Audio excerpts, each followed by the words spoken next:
దేశ ప్రజలంతా ఆసక్తిగా ఎదురు చూస్తున్న ఒడిశాలో పూరి జగన్నాథుడి రత్న భండాగారం ఇవాళ తెరుచుకోనుంది. ఇన్నాళ్లుగా నెలకొన్న ఉత్కంఠకు తెరపడనుంది. జస్టిస్ బిశ్వనాథ్ నేతృత్వంలో 16 మంది సభ్యుల కమిటీ ఈ నిర్ణయం తీసుకుంది. దాదాపుగా 46 సంవత్సరాల తర్వాత గదిలో భద్రపరిచిన జగన్నాథుడి విలువైన ఆభరణాలు, ఇతర వస్తువులు లెక్కించడానికి ఒడిశా ప్రభుత్వం అన్ని ఏర్పాట్లు చేసింది. చివరిసారిగా ఈ ఖజానాను 1978లో తెరిచి అందులో సంపద లెక్కించారు. అప్పట్లో ఈ లెక్కింపు ప్రక్రియ 70 రోజుల పాటు కొనసాగింది. తాము అధికారంలోకి వస్తే భాండాగారం తెరిపిస్తామని ఇటీవల జరిగిన సార్వత్రిక ఎన్నికల సమయంలో బీజేపీ హామీ ఇచ్చింది. ఈ నేపథ్యంలో ఒడిశా హైకోర్టు విశ్రాంత న్యాయమూర్తి జస్టిస్ బిశ్వనాథ్ అధ్యక్షతన 16 మంది సభ్యుల ఉన్నత స్థాయి కమిటీని నియమించింది. ఇవాళ భాండాగారం తెరవాలంటూ ఈ కమిటీ ప్రభుత్వానికి సిఫారసు చేసింది. మరిన్ని అప్డేట్స్ పూరి నుండి మా ప్రతినిధి బాలు అందిస్తారు. బాలు,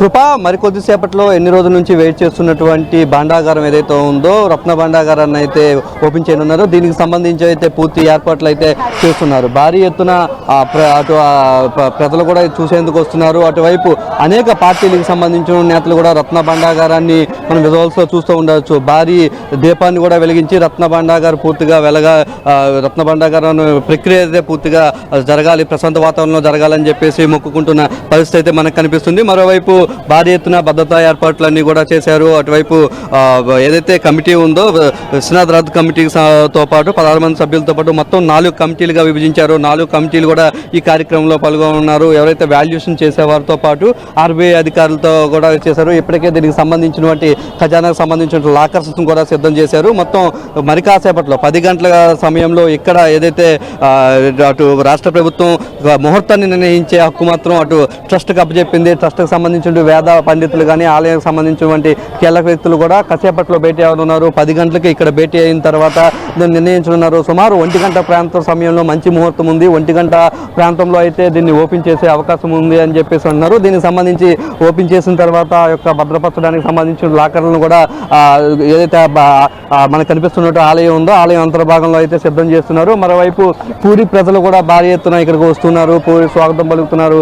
దశాబ్దాలుగా రత్న భాండాగారాన్ని ఓపెన్ చేయాలని చెప్పేసి అనేక మంది కోరుతున్నారు. పూరి జగన్నాథ్కి సంబంధించినటువంటి ఆస్తులు ఎంత ఉన్నాయి, సంపద ఎంత ఉందో తెలియాలి ప్రపంచానికి అని చెప్పేసి కోరుతున్న వారందరూ కూడా ఆలయాలకు వచ్చి ప్రత్యేక పూజలు చేస్తున్నారు. మనం ఇప్పుడు విజువల్స్లో చూస్తున్నాం. భారీ దీపాలను కూడా ఇచ్చేస్తూ దిగ్విజయంగా సాగాలి ఈ యొక్క భాండాగారం ఓపెనింగ్ కార్యక్రమం అని చెప్పేసి అటు అంతా కూడా చేస్తున్నారు. మరోవైపు అధికారులు కూడా ప్రత్యేకంగా మొత్తం 4 కమిటీలు అయితే దీనికి సిద్ధం చేసినట్టు తెలుస్తుంది. ఏఎస్ఐకి సంబంధించినటువంటి అధికారులతో పాటు స్నేక్ క్యాచర్స్తో పాటు ఇతర సంబంధించినటువంటి సిబ్బంది కూడా ఎవరైతే ఈ వాల్యూ చేసేటువంటి ఉన్నారు కదా వాళ్ళందరినీ కూడా ఏర్పాటు చేసుకున్నారు. మరి కాసేపట్లోనే ఏదైతే ఇక్కడ సమీపంలో ఉన్నటువంటి ఆలయం ట్రస్ట్ బోర్డు అయితే ఆలయ ట్రస్ట్ బోర్డు సమావేశమై 11 గంటల సమయంలో ట్రస్ట్ బోర్డు సమావేశమై ఈ ముహూర్తాన్ని నిర్ణయించున్నారు. ఖచ్చితంగా 1 గంట సమయం లోపు మాత్రమే మంచి ముహూర్తాలు ఉన్నాయి కాబట్టి ఈ సమయంలోనే యొక్క ఓపెనింగ్ కార్యక్రమం దీని యొక్క 3వ గది తలుపులు అయితే తీసే అవకాశం కనిపిస్తూ ఉంది. కృప, బాలు, ఇప్పటికే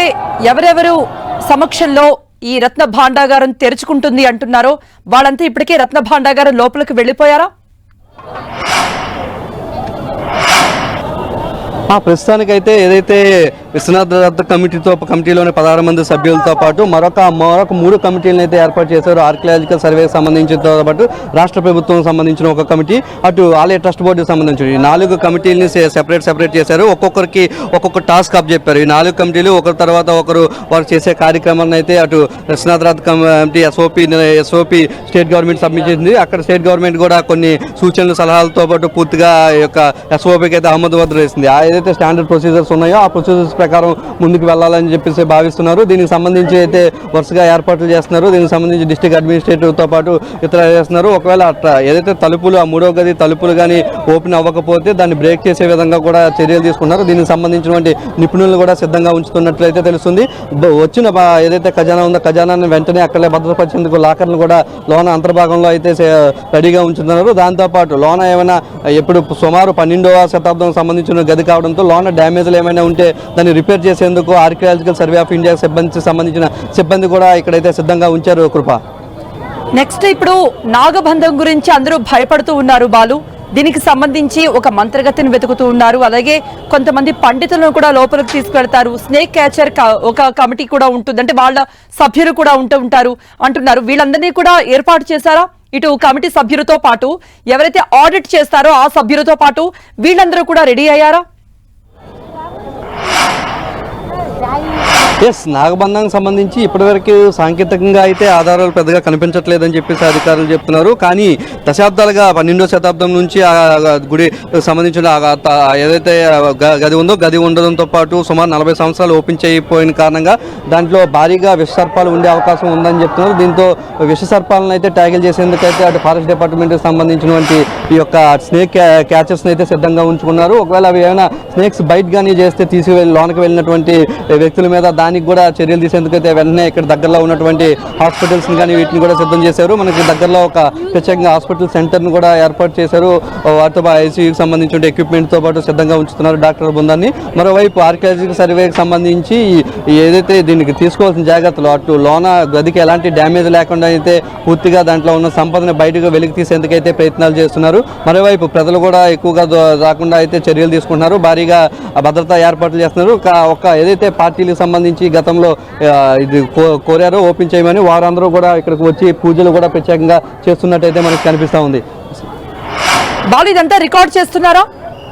లోపలికి వెళ్ళిన క్షణం నుండి ఆడిటింగ్ జరగడం కానీ మిగతా వాళ్ళ సభ్యులంతా ఇదంతా ముగించుకొని బయటకు వచ్చేంత వరకు ఇదంతా రికార్డ్ అవుతుందా? ఆడిటింగ్ సంబంధించి వీడియో రికార్డింగ్ పై ఇప్పటికైతే ఆదేశాలు లేవు. అయితే కాసేపట్లో ట్రస్ట్ బోర్డు తీసుకునే నిర్ణయంపై అయితే ఇది ఆధారపడి ఉంటుంది. ఎందుకంటే ట్రస్ట్ బోర్డు సభ్యులు కొన్ని ఆలయాలకు కూడా పూరి సంబంధించిన ఆ శ్రీక్షేత్రానికి ప్రత్యేకంగా ఒక చట్టం ఉంది ఒరిస్సా ప్రభుత్వంలో. ఈ చట్టం పరిధిలోనే ఎవరైనా పనిచేయాల్సి ఉంటుంది. సో ఇక్కడ ఫోటోగ్రఫీ వంటివి నిషేధం కాబట్టి దీనికి అనుమతిస్తారా లేదా అన్న దానిపై అయితే ఇంకా కొంత స్పష్టమైన ఆదేశాలు లేనప్పటికీ అటు ఆర్బీఐకి అయితే క్లియర్ గైడెన్స్ ఇచ్చింది రాష్ట్ర ప్రభుత్వం. ఆర్బీఐ ఆధ్వర్యంలోనే ఈ చర్యలు తీసుకోవాలి. ఆర్బీఐకి సంబంధించిన అధికారులు దీన్ని ముదింపు చేస్తారు. సంపద ముదింపు చేసి దీనికి ఒక డిజిటల్ ట్యాగ్ లైన్ క్రియేట్ చేస్తారు. ప్రతి ఒక్క ఆభరణానికి ఒక క్యూఆర్ కోడ్ సంబంధించి డిజిటల్ ట్యాగ్ లైన్ క్రియేట్ చేసిన దీంతో ఎప్పుడు దశాబ్దాలు మరొక 100 సంవత్సరాలు అయినా సరే అన్ని ఏ పార్ట్ ఎక్కడ ఉంది, ఏ వస్తువు ఎక్కడ ఉందా దానిపై అయితే ఖచ్చితంగా తెలుస్తుంది. కాబట్టి మొత్తం డిజిటలైజేషన్ చేసే ప్రక్రియ అయితే ఆర్బీఐకి అయితే అప్పగించినట్లు తెలుస్తుంది. బాలు, మరి భక్తులను అనుమతిస్తున్నారా? దర్శనాలు అవి బాగానే జరుగుతున్నట్టు కంటే భక్తుల సందడి ఎక్కువగానే కనపడుతోంది. మరి రత్న భండార్ చుట్టుపక్కల పోలీసుల పహారా కూడా మనం చూసాం. సో అక్కడ ఏమైనా నియంత్రణ ఉందా భక్తులు రావద్దని? ఎస్, భక్తులకు సంబంధించి ఇప్పుడు మనం కనిపిస్తున్న గది తర్వాత మరొక 3 భారీ దేవాలయాలనే దాని తర్వాత గర్భగుడి ఉంటుంది. సో అక్కడ వరకు అయితే భక్తుల్ని ఎవరిని అనుమతించలేదు. మనం విజువల్స్లో చూస్తూ ఉన్నాం. అక్కడ నుంచి ఏవైతే మెయిన్ లోన 2వ గేట్లో అక్కడ రిస్ట్రిక్టెడ్ ఏరియా అని చెప్పేసి రిస్ట్రిక్టెడ్ ఏరియా మనకు కనిపిస్తుందో, ఏదైతే ఎర్ర గోడ కనిపిస్తుందో ఆ పక్కనటువంటి గేట్లను అయితే పూర్తిగా మూసివేశారు. అక్కడైతే రిస్ట్రిక్టెడ్ ఏరియా కనిపిస్తుంది. నెక్స్ట్ స్వామివార్లు కూడా ఇక్కడ ఏవైతే విగ్రహాలు ఉంటాయో మెయిన్ విగ్రహాలు పూరి జగన్నాథ స్వామి విగ్రహాలు ఇక్కడ నుంచి గుడించి రాని టెంపుల్లో ఉన్నాయి. కాబట్టి ప్రస్తుతం మెయిన్ టెంపుల్లో ఈ విగ్రహాలు లేవు. కాబట్టి కేవలం ఏవైతే సంపదించి సంపద లెక్కెట్టే ప్రక్రియలో భాగంగా ఓన్లీ గర్భగుడి ఒకటే తీస్తారు. కాబట్టి గర్భగుడికి వెళ్ళే ప్రధాన ద్వారాలన్నీ కూడా లాక్ చేసినట్లు మనకు విజువల్స్ లో కనిపిస్తుంది. ఎవరు అక్కడ దగ్గరికి వెళ్ళేందుకైతే చర్యలు అయితే తీసుకుంటున్నారు. ఎవరు ఆ చుట్టుపక్కల కూడా వెళ్ళేందుకైతే వీలు కనిపించట్లేదు. కృప బాలు, దాదాపుగా 4 దశాబ్దాల తర్వాత ఒక గది తెరుచుకుంటుంది అంటే అటు ఒడిశా ప్రభుత్వం కానీ కేంద్ర ప్రభుత్వం కానీ ఎంత ఆసక్తిగా ఉందో అటు భక్తులు కూడా అంతే ఉత్కంఠగా ఎదురు చూస్తున్నారు. తమ స్వామికి సంబంధించిన సంపద ఎంత ఉంటుంది అనే దీనిపై ఎటువంటి చర్చ జరుగుతోంది బాలు? అటు కమిటీ సభ్యుల నుండి అందుతున్న నివేదిక రూపంలో ఉన్నటువంటి సమాచారం కానీ భక్తులు మామూలుగా మాట్లాడుకుంటున్నటువంటి విషయాల్లో కానీ ఏం జరుగుతోంది చర్చ? ఎస్, పూరిలో అయితే డిఫరెంట్ చర్చెస్ నడుస్తున్నాయి. ముఖ్యంగా కొంతమంది పూరి జగన్నాథ స్వామికి సంపద ఎంత ఉంది, అటు అనంత పద్మనాభం సంబంధించి స్వామి సంపద బయట లెక్కగట్టారు. పూరి సంబంధించి జగన్నాథునికి 1000 కోట్ల సంపద ఉంటుంది. కాబట్టి అదంతా లెక్కగట్టి ప్రజలకు తెలియాలి, లేకపోతే అదంతా అన్యాక్రాంతం అయిపోయే అవకాశం ఉంది. ఎందుకంటే సుమారు 6,000 ఎకరాలకు పైగా ఇక్కడ భూములు ఉన్నాయి. ఇవన్నీ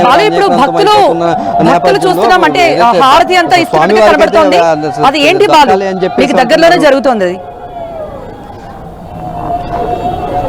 ఎస్ ఇక్కడ సంబంధించి కొంతమంది ఎవరైతే పార్టీలకు సంబంధించి ఇతర పార్టీ నేతలు కూడా వీళ్ళందరూ కూడా ప్రత్యేకంగా పూజలు చేస్తూ ఉన్నారు.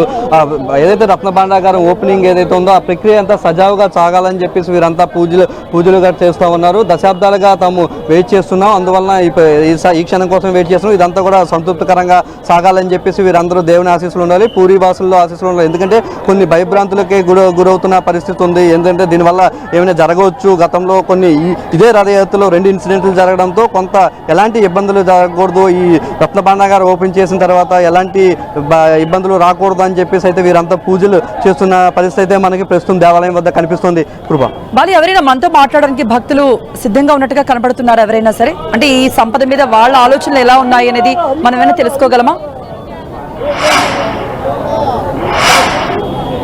ఎస్, మరి కాసేపట్లో మీకైతే సంపద సంబంధించి ఆలోచించి చెప్పే ప్రక్రియ అయితే మీకు చేస్తాం. కొన్ని ప్రస్తుతం టెంపుల్ సంబంధించి అనేక మంది ఇక్కడికి వస్తున్నటువంటి పరిస్థితి మనకు కనిపిస్తుంది. సార్ కहाँ से आया कहीं सर? ये हम आए उड़ीसा से, भुवनेश्वर से। आज रत्न भंडार ओपन करता है, इसमें क्या हुआ? वो अच्छा है उड़ीसा के लिए, वो बहुत दिन का वेट था, वो ख़त्म हो रहा है, वो अच्छा है, खुल रहा है। భక్తులంతా కూడా అయితే తాము సంతృప్తి వ్యక్తం చేస్తున్నాం. ఓపెన్ చేస్తే దీని యొక్క సంపద తెలుస్తుందని చెప్పేసి వీరంతా కూడా కొంత ఆసక్తిగా ఎదురు చూస్తున్నటువంటి పరిస్థితి అయితే మనకి టెంపుల్ వద్ద కనిపిస్తుంది. బాలు, అనంత పద్మనాభ స్వామి 6వ నేలమాళిగా ఇప్పటి వరకు తెరవలేదు, ఎందుకంటే అక్కడ అపాయం ఉంది, పాములు బుసబుసలు వినపడతాయన్నటువంటి దాంతో అసలు ఎవరు కూడా దాన్ని తెరిచేందుకు భయపడుతున్నారు. అదే విధంగా పూరి జగన్నాథుని రథభండారు కూడా ఒక మిస్టరీగా ఉండిపోయింది. సో ఈ రోజు ఆ మిస్టరీకి చెక్ పడుతుందా? ఎస్, ఆ మిస్టరీకి అయితే చెక్ పడినుంది. మరికొద్ది గంటల్లోనే మ్యాక్సిమం 1 గంట కల్లా అయితే ఓపెన్ చేసే అవకాశం ఉంది. అయితే గతంలో 2 సార్లు ట్రై చేసినప్పుడు కూడా ఏదైతే 1985 సంవత్సరంలో ఓపెన్ చేసి సగంలోనే ఆగిపోయిన పరిస్థితి, మొదట 2 తలుపులు తీసి 3వ తలుపు దగ్గర అది ఓపెన్ అవ్వక ఆగిపోయిన పరిస్థితి ఉన్న నేపథ్యంలో ఈసారి కూడా ఖచ్చితంగా తెరుస్తాము అని చెప్పేసి అధికారులు చెప్తున్నారు. ఒకవేళ ఓపెన్ అవ్వకపోతే బ్రేకింగ్ చేసేందుకు బ్రేకింగ్ సంబంధించినటువంటి టెక్నికల్ సిబ్బందిని కూడా సిద్ధం చేస్తూ ఉన్నారు. ఖచ్చితంగా సంపద బయటకు వస్తుందని చెప్పేసి ఒకవైపు భావిస్తుంటే, మరోవైపు ఏమైనా దీనికి సంబంధించి నాగబంధం అలాంటివి ఏమైనా ఉంటే ఇంటర్నల్గా అవి కూడా కొంత ఇబ్బందికర పరిస్థితులు ఏర్పడే అవకాశం ఉంటుంది. కాబట్టి అలాంటి చర్యలు ఏమైనా జరిగే అవకాశం ఉందని చెప్పేసి కొంత భయపడుతున్న పరిస్థితి అయితే మనకి ప్రస్తుతం కనిపిస్తుంది. ఓవరాల్గా అయితే ప్రజలంతా కూడా చాలా ఆసక్తిగా ఎదురు చూస్తున్నారు. కృప